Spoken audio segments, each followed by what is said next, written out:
Welcome to the Mother-Daughter-ish podcast. It's your mama's favorite podcast. And the podcast your daughter always wanted. This is Miss Dawn. And Angelique. From the 713. Houston, y'all. Get connected and stay connected weekly as new shows debut on Sunday, Wednesday, and please check out our Saturday Out and About showcases. Enjoy the show. Please subscribe, like, share, comment, and tell every woman on the planet that you know about our show. Here's our show for today.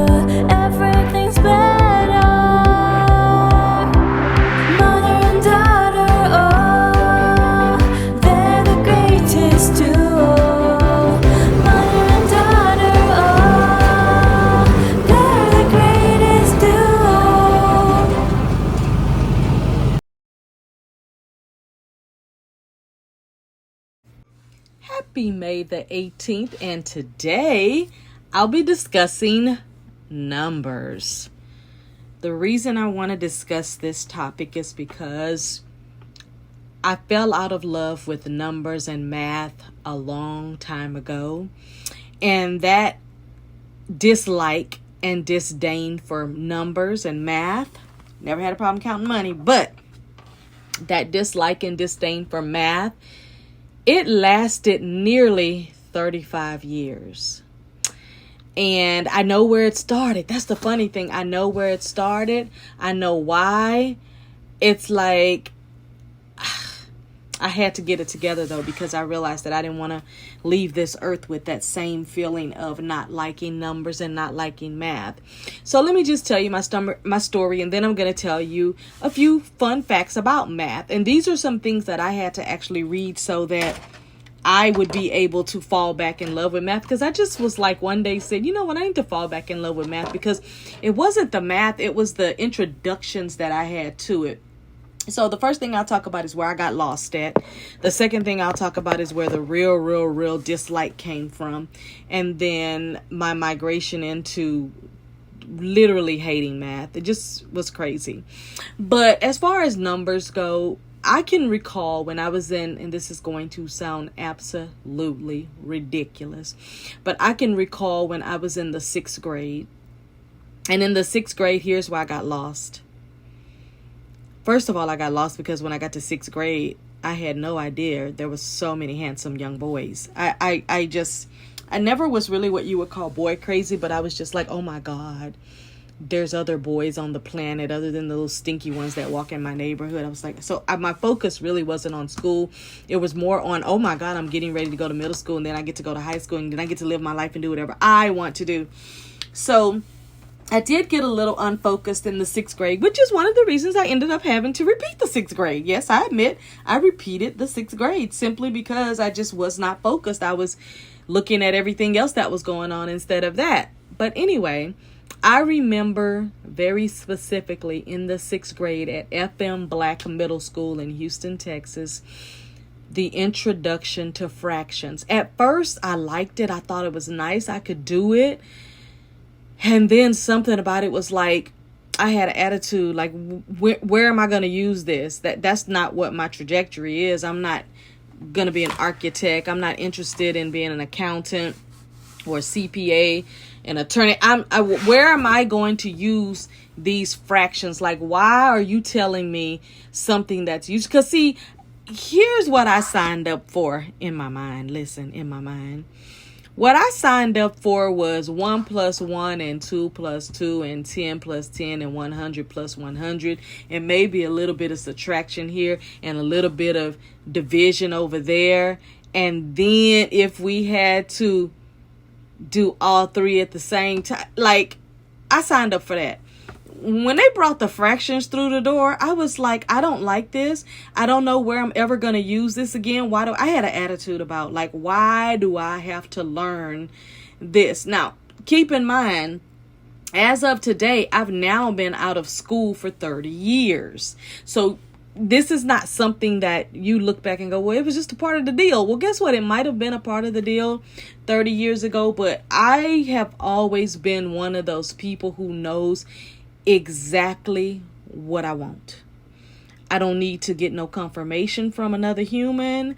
I don't need to go and try to I know exactly what I want. I know exactly what I want it to look like.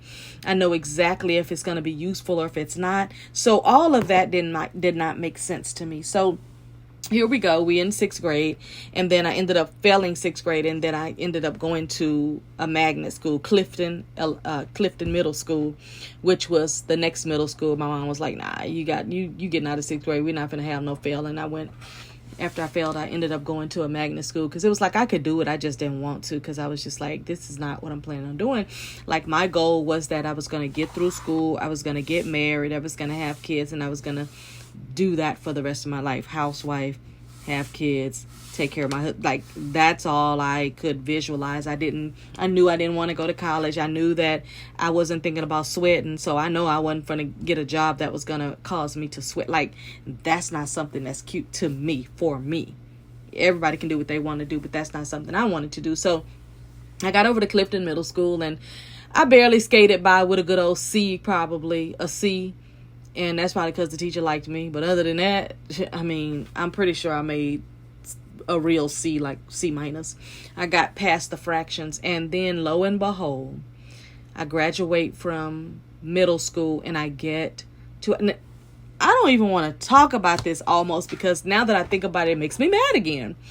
I get over to high school, Booker T. Washington High School for engineering, and nope, I was not in the engineering department. I just wanted to throw that in there because it sounds really good, and it has always looked really good on my resume back in the day. Booker T. Washington High School for engineering, and it was in Studewood, now lovingly almost called the Heights. So anyway, I get to high school, and 9th grade was fine. It was really great. By the time I got to 9th grade, I was pretty well established mentally, and what I thought I wanted to do, I was with the person that I thought I was going to be with for the rest of my life. Isn't that funny to even say something like that in the 7th, 8th, by the time you get to 9th grade, you think you're with the person that you're going to be for the rest of your life? Because at that point, I'd been talking to that same person since 7th grade. So it's kind of hilarious, actually, when I think about it. But I go into 10th grade, and here's where it all fell apart and brought back so many bad, horrific memories of math for me. I know this sounds stupid, but I'm just trying to tell you, for those of you who have kids, you have to really, really dig into why they are the way they are, why they like what they like and they don't like what they don't like. There is something that has put a bad taste in their mouth. Now listen, whether their memory is on point or not, because I hear a lot of stuff from my kids' memories that I'm just like, that absolutely never happened, or that is not the way that happened, but you can have it. I just let them have it. You can have it. That's what you think. That's fine, because I'm good, because I'm very secure in what I know. That I know. So I get into 10th grade, and this teacher introduces algebra. And then she used to get so excited about algebra, I literally could have murdered her. Like, in my mind, I murdered her. Like, she was gone. She was it. I did not like this lady just because of math now.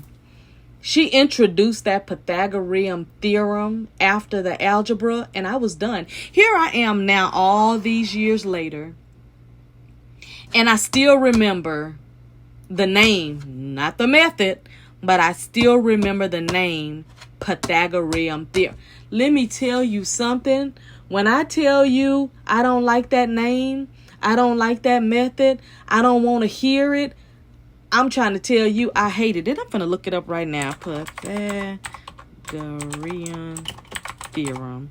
She used to get so excited about this particular thing, and she would be like, it's like everybody would know it, and it looked kind of like this. So it's like C equals, and then there's like this little check mark with a line mark that looks like the division mark, and then it's A with a 2 plus B with a 2. Now, of course, at this point, I know that's A, B, 4, whatever. I could be wrong. I'm throwing something out here. I don't even know. But what I'm trying to tell you is that we had to have calculators for this thing, and I hated it. I did not like it. I didn't like that I had to figure out what A meant, what B meant and what C meant in correlation to these numbers. I didn't like that I had to have, I can't even think of the name of that thing that looked like a half triangle. But Pythagorean theorem is in mathematics. And I think also I didn't like that name because it looked like Paiton, and I'm very afraid of snakes. So whenever I see that name, it feels like a snake is biting me because it's Pyth, which is the same as Python. I got a lot of issues when it comes to, had a lot of issues when it came to math. So it says in mathematics, the Pythagorean theorem, or Pythagoras theorem, is a fundamental relation in you keep something geometry among the three sides of the right triangle. I told you that thing looked like a triangle. It states that the area of the square whose side is the hypotenuse is equal to the sum of the... See, like, even reading this right now, it sounds like the most dumbest thing in the world I have ever seen. There's books that's written about Pythagoras.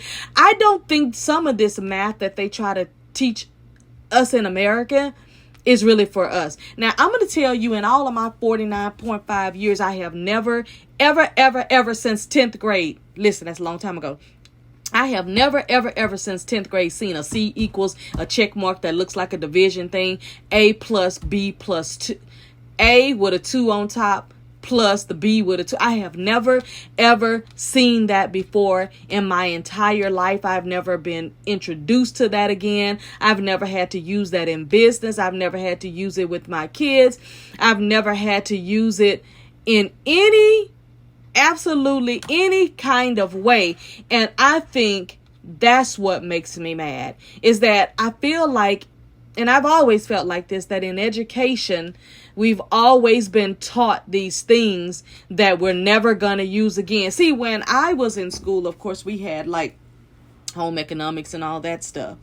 I understood that because at some point you're going to need to learn how to maybe take care of a kid, whether it's yours or a family member. At some point, you're going to need to learn how to maybe cook some eggs or something. At some point, you're going to need to know all of these things. And I just felt like at the point in which I was going to need to know it, I knew for me. And I think there should be a class where it says, okay, for all of you that are on a trajectory of maybe being an architect or whatever, design or a fashion person, or if that's what you think you might want to do, we're going to teach you this kind of math. And for those of you who have no real interest in learning this because you know for a fact you'll never use this in your life, but then you sign some kind of affidavit that says if 10 years down the road you decide that you are going to use it, then you can actually go and take a course to find out what it means. So, by the way, I just found out that the A with the 2 over it plus the B with the 2 over it actually equals C2. See, like, I thought you're supposed to add the 2 2's, which is 4, and then put the A, B together. Who would have known?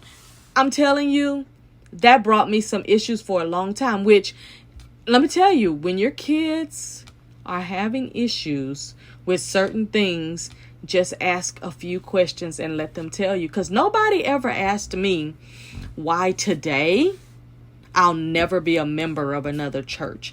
And I'm just going to say it here. I'm just going to share this with y'all. The reason I'll never be a member to another church is because I've tried them. When I was a kid, we used to have to almost be totally embarrassed because after Sunday school, we would have to go to class and they would say, oh, tell us what you learned in Sunday school. And we used to have to say, and they used to say, well, if you can't remember nothing you learned, then just say, you know, God so loved the world that he gave his only begotten son. And then we have to quote that or whatever.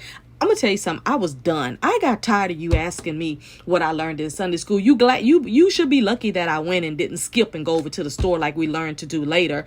And there was always this one lady who always wanted to embarrass everybody. And you got to think about it. Some people just are not front of the class, front of the people, want everybody staring at them type of people, because kids can be cruel and they can tease you and they find every single little thing. So the correlation between that almost could have hindered me from being a professionally paid speaker, which what I got an opportunity to do all of my 20s, 30s, and 40s. It could have hindered me simply because of that, but I had to work on that on myself and get over it. Same thing happened with math. The teacher used to always try to, be like, you can't get this? Like, for all of us who couldn't get it. Like, you can't get this. It's the easiest thing. It's like right there in your face. You can see it. And it's like, look, lady, this is what you went to college for. This is what you learned to do. Of course, you're going to know what all of these numbers mean and why they're important. But you being a teacher, it's important to you. But ask me if I'm ever going to use this. And the answer was no. That's why I don't understand now. Even though I didn't learn this stuff until 10th grade, my understanding is that they learn this kind of stuff now in 5th and 6th grade. I would have been shook. I would have said, let me just get a GED. Because it just wouldn't have made enough sense to me. So now that I got a chance to do my rant and my rave, and I haven't told very many people that story. I've told my kids, I've told different people, but not too many folks. I just decided by the time I graduated from high school, I decided a couple of things. When it came to math, I was going to make sure I never saw that again in my life. And then number 2, I decided I was going to stick to counting money. I was going to stick to my ABCs and my 1, 2, 3s, a couple of little subtraction, a little bit of division, and I love multiplication. So that's why I decided I was going to put myself into that sweet spot of it. And it wasn't just me, it was me and a lot of other people that we used to literally have conversations in high school about, do you get it? Like, I had one really, really good friend that we would literally skip math class and go over to the burger joint and we never went to class. But see, let me tell you how favor works. Because the person that I was dating was on the football team and was very, very, very well liked, and that means that they really, really liked me, we ended up with a coach as our math teacher, because, they serve as both. We ended up with a coach as our math teacher that just was like, I'm going to just give her grace because I like her dude. And then I brought a friend along with me, and he basically literally just let us he gave us favor. That's all I can really say. And I'm really appreciative to Coach Baker for that. And I'll never forget him. And so, it's like you get a few teachers that you will never forget in your entire life. Like, for example, in 5th grade, my teacher name was Miss Carr, Carr, and she was at not Tidwell Elementary, but Kennedy Elementary that I went to on Cross Timbers Street in Houston, Texas. And when I was in 5th grade, oh my God, I was a chattermouth. I was a like what they call talking 100 miles an hour, talking Jenny, or whatever you want to call it. That was me. And one day she said something to me that made me really think. And she said, if you would put that talking energy into doing your work, she said, you could really be dynamic at spelling, and I could put you in some spelling bees. As soon as that lady said that, I was like, what? I could be in a spelling bee. I love English. I love spelling words and all that. Like, see, my jam wasn't math. My jam was English, literature, and words. I could do the word thing, because by the time I was in 5th grade, I understood that words could either kill or heal. I had already figured that out. I'm number 5 in the children rank, so I'm the baby. The baby got to defend themselves at all costs. You got to defend yourself, and if words was gonna kill you, I was gonna kill you. If words was gonna uplift you, then I was gonna uplift you. How you want to play today? Let's go.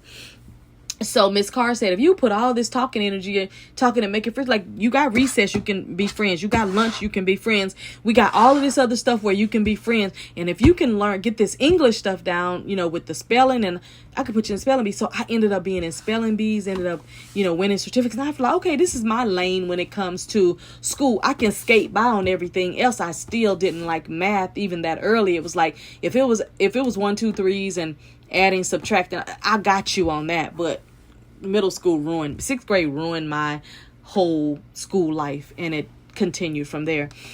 But anyway, so I took that energy that she said, and I used it in that. I used it for learning how to spell, big words, and getting into spelling bees and learn. That's why I really loved that movie Achille and the Bee back in the day with Keke Palmer, because I related to it. I understood the excitement of being able to do something that a lot of people have trouble doing, which is, spelling big words, or not just spelling, but also comprehension and knowing how to use those words in a sentence and knowing how to enunciate them and all of that. I loved all of that. But when it came to math, I felt like that teacher brought back memories from when I was younger and in church, and, trying to embarrass you because you did not catch on to something, or because you did not know something, or because I just did not get it.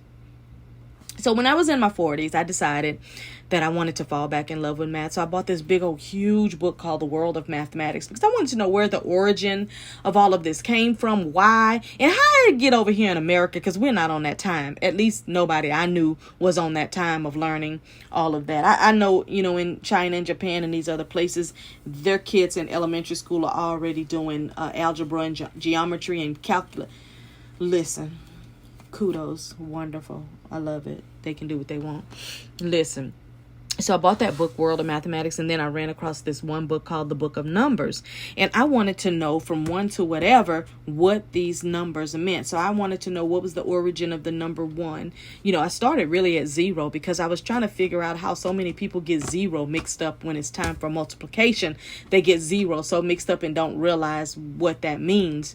And, you have that argument of nothing from nothing comes nothing, but that's not always true when you're multiplying, because 2 times, you just go back and look at the numbers, like 2 plus 0 is just 2. It's not a nothing, it's something. So 0 really is something. And my understanding is that the origin of it came from India and it made its way over here to America. But I just wanted to know what each number meant. I wanted to know also, expound on a little bit more knowledge that I'd already gotten in my 20s about numerology and what that means as it relates to the stars and the planets and the universe as a whole. So when I started falling back in love with numbers, I completely wasn't even thinking about algebra. I don't ever want to see that again in my life. For as long as the rest of my days I have on this earth, I never want to see that again. I always told my kids when they were in school, when they got ready, look, you need to stay after school as long as you can. I don't care if it's till 10 o'clock. Your teacher is going to have to teach you that, because guess what? They went to school for that. They understand that. I don't know what you're talking about. English, I got you. Literature, I got you. Term papers, I absolutely got you. I can show you how to easily search and find anything you want. Just don't come to me talking about no math, because you don't have the right mom for that. And so I bought this book called The Book of Numbers, and I like the way it looked because it's hot red. I'll show a picture of it to you. It's hot red. It had the white writing on it. It was very well done. It's on a hardcover, and it really, really taught me a lot of what I needed to know about numbers. It had a lot of little fun facts in it and everything too.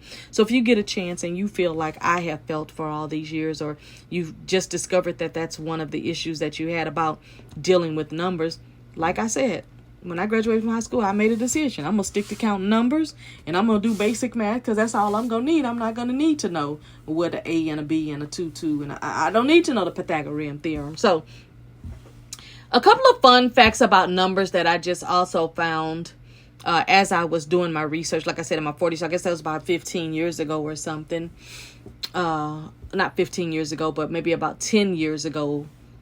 So about 38, 39 years old, I started reading and just falling back in love with numbers. And I decided, since I made that decision to curate numbers in my life the way I need them, I also wanted to learn more about the planets. I wanted to know more about the universe, more about, what lucky numbers mean, what numerology is, gematria, all of that. I started reading about it. And then I ran across a couple of fun facts about numbers. And remember, I told you I was going to stick to money counting, and it says that 100 doesn't actually mean 100. It says that the word 100 is actually derived from the Old Norse word hundrath, which actually means 120, not 100. So see, I feel like we getting gypped a little bit, because when I pull out $100 bill, what it really means back in the day is that that's 120. So y'all get it.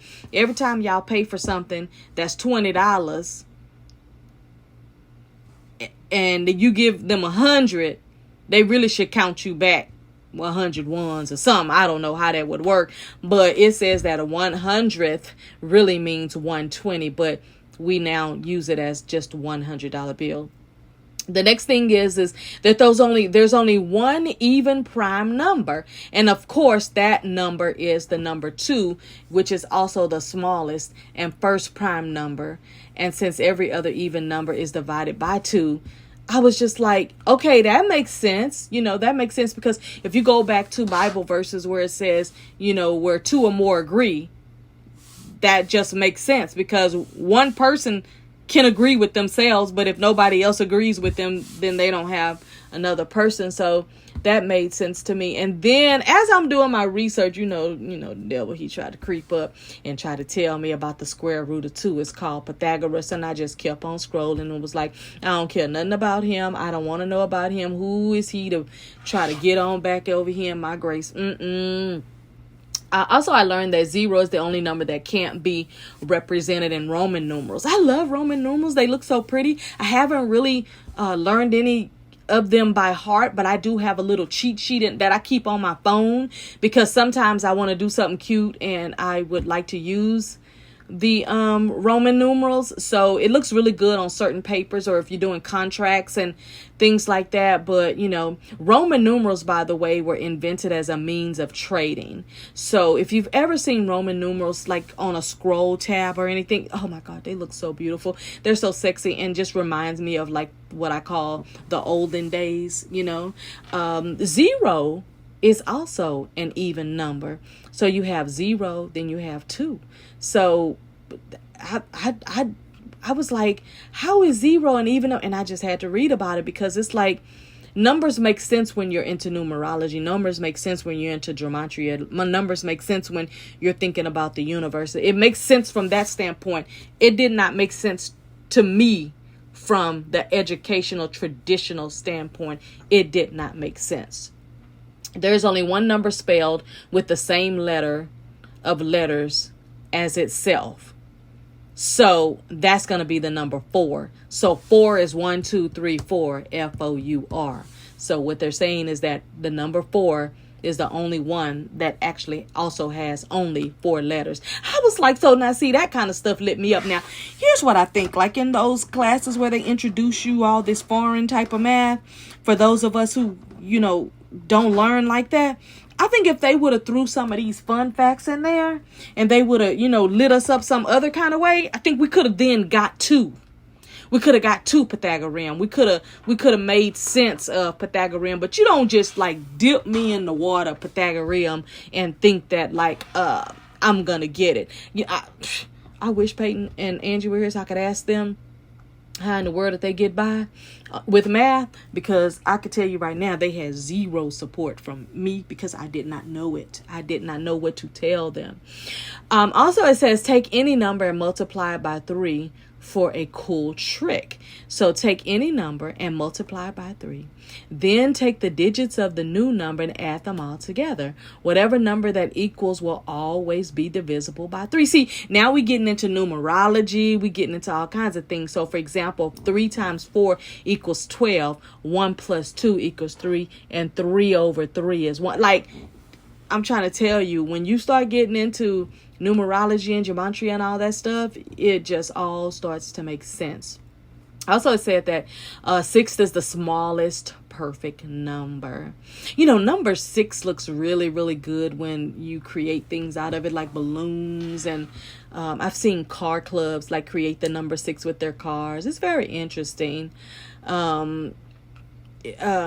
These type of things are the things that light me up and that make me interested. I never did learn about the number pi and about how it's irrational. I didn't watch the movie Life of Pi because when I saw the pi word, it brought back bad memories. So I didn't even watch Life of Pi, and I heard that it was really a good movie. I know the visuals from it is absolutely amazing because I was watching something and Steve Harvey and his wife Marjorie, they were in some country, I don't know, but they were on a yacht and they got out on the Sea-Doo water thing, and literally the picture looked like the Life of Pi. And I remember the pictures from the Life of Pi, but I never saw the movie. It's just the visuals that when they promoted it really looks good. There was a little bit of information about dice and all of that. Because I never learned how to play dominoes or how to play dice games, that didn't interest me. I never learned how to play it. I don't know nothing about dice playing and nothing about dominoes. I just know they slap the dominoes on the table and everybody gets excited.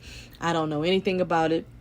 I saw some things creep up about the Fibonacci sequence appears in nature. I get it. I understand that it creeps up and you got to show it to me so I can recognize it, because it's not something that I ever wanted to learn. It just did not. Now look, it said that 9 is considered a magic number. It says, have you ever heard that the number 9 is considered to be a magic number? Well, it is. And here is why. If you multiply a number by 9 and add all the digits of the new number together, the sum will always, look at that. The sum is always going to equal 9. So for example, 8 times 9 is 72. See, look at this. This is that numerology again. So like if you want to know your life path, so like my birthday is 9/24/72. When I add up all those 9, I can get my life number, which is 6. So, that's, you got to look up numerology to understand what I just said. But listen at this. 8 times 9 is 72. Of course, 7 plus 2 equals 9. Or 4 times 9 is 36. And 3 plus 6 is 9. See, if you don't know anything about numerology, that doesn't make sense. But when you drill down numerology to find out your life path, your love language, all of these type of things, it's very, very magical, sort of like how we just did with the 3s. And it's very, very interesting to be able to see those type of things. So there's also, they said there is and I am not a lover of cats. They freak me out. You guys see a cat, I see a lion. There are also weird reasons that cats are said to have 9 lives. It says whether you love cats or hate them. Oh, what a strong word. You have most definitely heard the myth about cats having 9 lives. I've always heard that cats had 9 lives. It says that it stems from the ability of them to jump from land and not getting hurt. It turns out that there are a few theories for the number 9, though being that 9 again is a magical number. And my daughter just said, Paiton just said the other day that she wanted to learn. She said, I want to go to Egypt and I want to learn about the pyramids and I want to learn about cats. Okay, she lost me when don't y'all tell her, but she lost me when she said, I want to also learn about cats. And I was like, oh, I don't understand.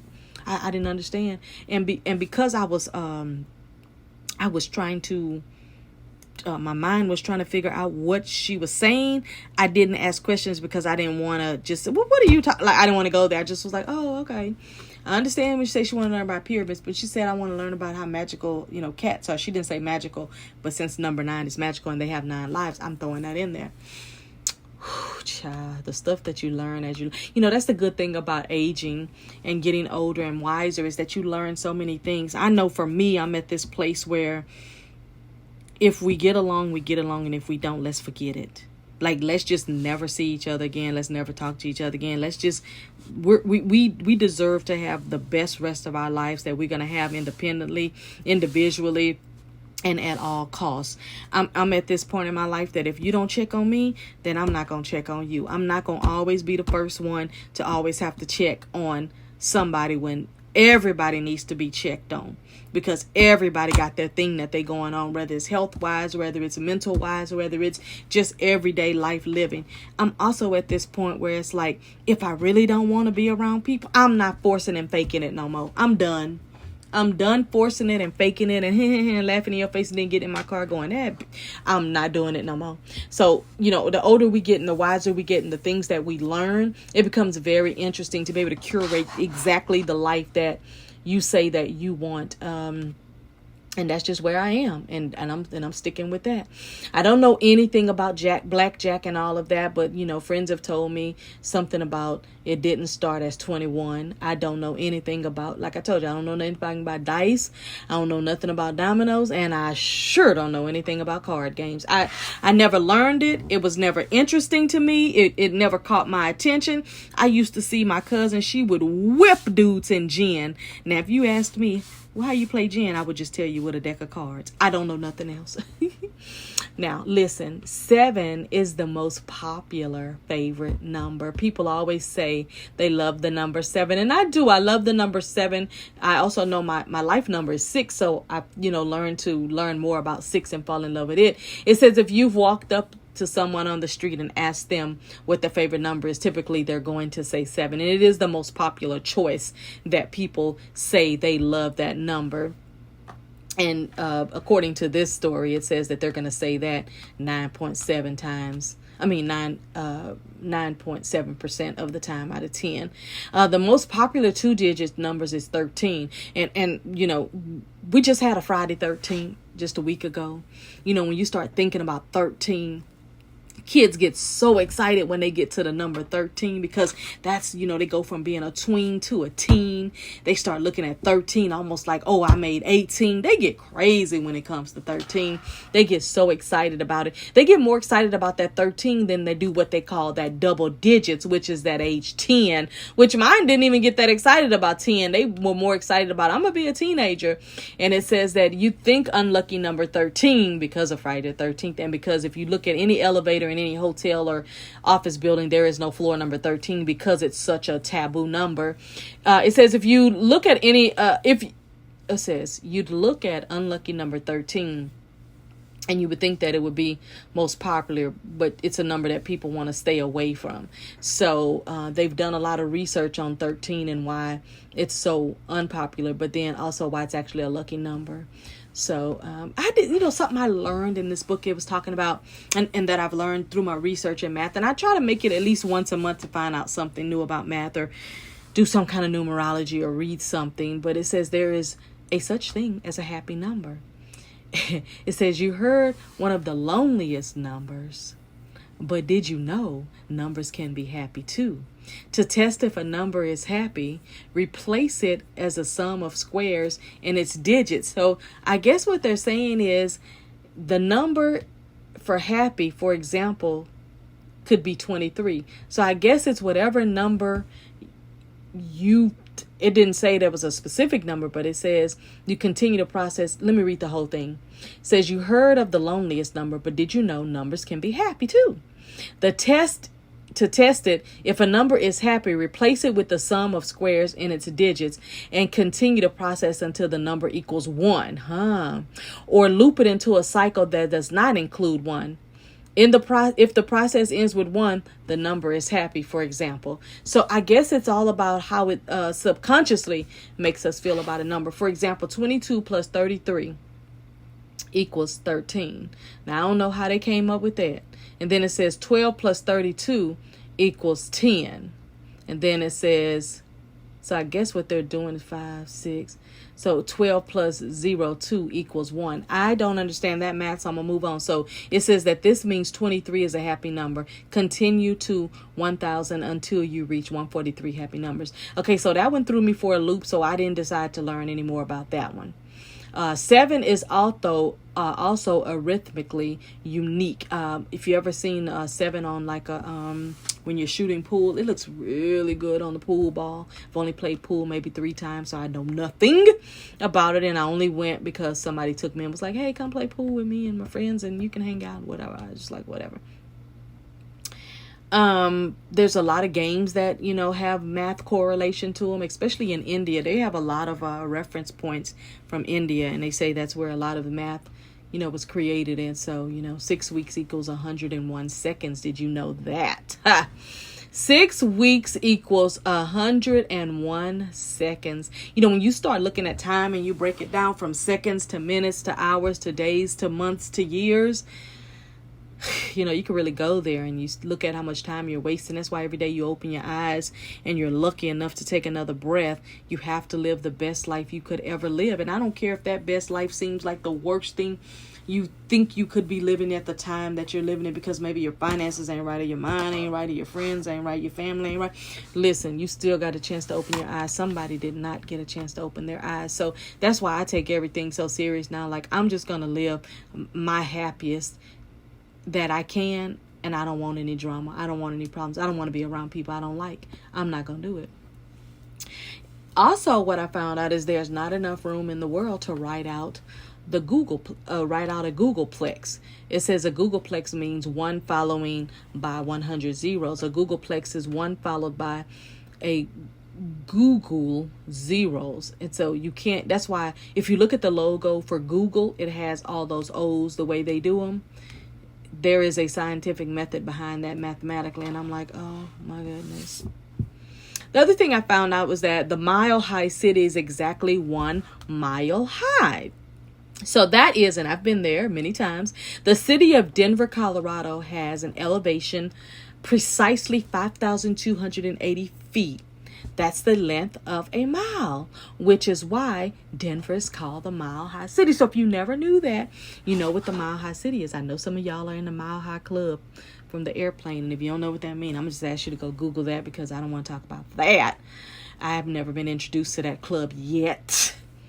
But anyway, now listen, in Asia, and you might know this because of this particular thing, but in Asia, 4 is considered unlucky. So think about the 4-leaf clover, but that's considered an unlucky number. In Thailand, 555 is considered hilarious. Teenagers texting in Thailand say that 3 times fast.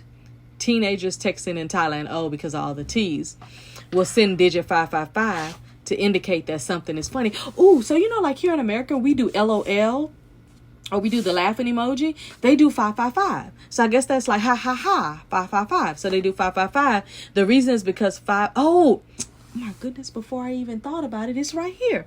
It says 5 is pronounced ha. So ha ha ha is 555.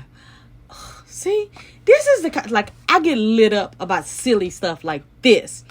They would have told me things like this in high school. I'd have been like, oh, okay, I like that. We all know why people love the numbers 69. We already know. Ha ha ha. Yeah, we get it. So I'll pass that on up. There's 31 days in most months. Of course, we know February is the shortest month, but there's typically 31 days in a month. So the 31 days are in January. They're in March. It's in May. Hello, May. It's in July, coming up, August, October, and December, which is really awesome because when you sit back and you think about which ones are the shortest months, which ones only have 30 days, it's pretty unique to, I know the last month or a couple of months ago, Paiton was telling me that, how they keep, how we keep changing the time and the dates of everything and we keep doing daylight saving time. It's like, we really don't know where we're at century wise because where we over here counting 24 hours in a day, that could be 2 or 3 days. We don't know. We made it up, so we're going to stick with it. One of the mathematical facts that it says is in a group of 23 people, 2 will probably share the same birthday.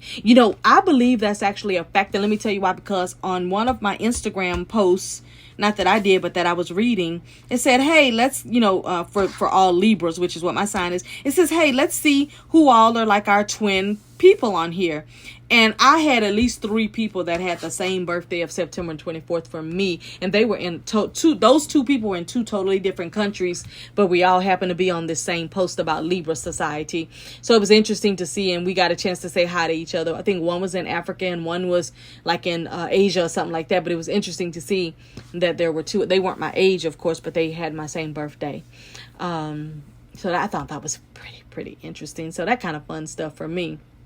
There's a scientific name for 35th anniversaries. It's called choral anniversary. So if you're celebrating anything that has to do with the 35th of anything, you're having a choral anniversary. So go somewhere like snorkeling. So they mean like coral reef or something like that. So if you want to go snorkeling, that would be great. Now, there's a lot of facts about card games and stuff. Like I told you, I don't know. Now, if you see that 777, you're in a casino, it's good. The little bell going to ring and you probably going to win something. So think about that. A couple of other things. The last thing I want to share with you, it says 40 below is only a temperature that is the same in both Fahrenheit and Celsius. Now, look, I'm just now learning about Celsius because we are taught here in America about Fahrenheit. But because you go to so many different hotels in different places in other countries, they really do Celsius and not Fahrenheit. I'm just now learning a lot about Celsius and Fahrenheit and trying to figure out, okay, well, if it says that it's on 20 degrees Celsius, is that 7 degrees? Because I don't want to be too cold, but then also I don't want to make it too hot for everybody else that's in the room. So, those are just my reasons that I wanted to talk about numbers today. And the reason why it's so important is because, again, I started to hate math. I started hating everything that had to do with math. And then I just asked myself one day, why? And I had to lead it back to 6th grade fractions. Because I told somebody, and how you're in a conversation and you just happen to say things and you just reveal things. And I said to that person, I said, oh no, that 6th grade fractions ruined me. I'm done. I don't do fractions.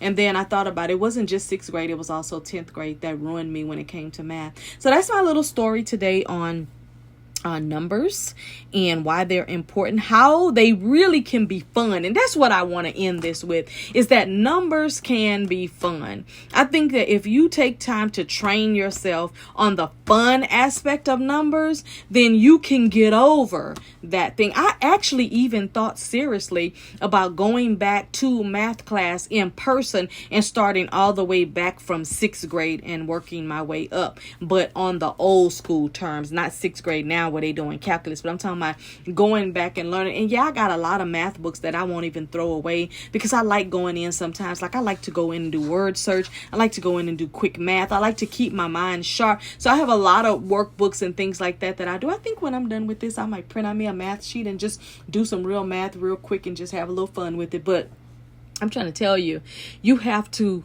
literally get in where you fit in. You may not fit in every corner of what's going on this planet, but you have to get in where you fit in. So here's where I got in. I got into learning and getting back to loving math prior to 5th grade, prior to 6th grade.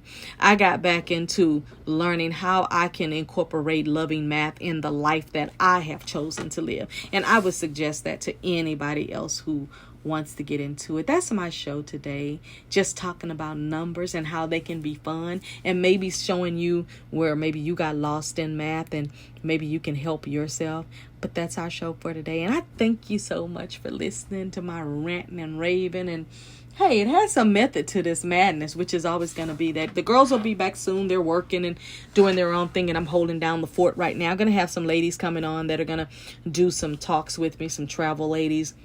Got some ladies that are going to come on and talk about, raising their daughters and talking about different traditions, and all of that is coming up through the summer. A lot of travel and all that type of thing. But please make sure that you continue to subscribe. Thank you so much for everybody that has taken my advice and gone over to Instagram and subscribed to our page. I've seen the numbers going up in the last few weeks, and I'm so excited and I'm so happy. We are nearly at 10,000, and I'm telling you, I've been watching it every day and every morning because I want to do a whole balloon party with celebrating our 10,000, and I'm just so excited and so thankful that you guys are enjoying the podcast. And also for those of you that are going over to YouTube and you're subscribing, and I see that you're liking the shows. And look, coming up soon, me and Paiton are going to do the 1 chip challenge, the hot chip challenge.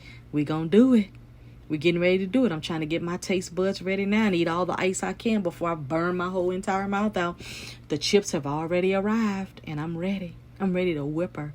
I want to win, so I'm going to suffer through, and we're going to video it, and we're going to post it up. That's going to be in the month of June, so get ready, like TD Jakes say. All right, thank you for listening to the show today. I appreciate it. Come back every week. Conversations on Sundays and Wednesdays. We got our Friday Find. I got something so exciting I want to show you this Friday. Oh God, I'm so excited about it. Anyway, let's just say it's one of my favorite snacks I'll be talking about. And then Saturday, I want to show you something interesting that I found in the Houston Heights area again. So thank you for listening, and that's our show for today. Bye for now.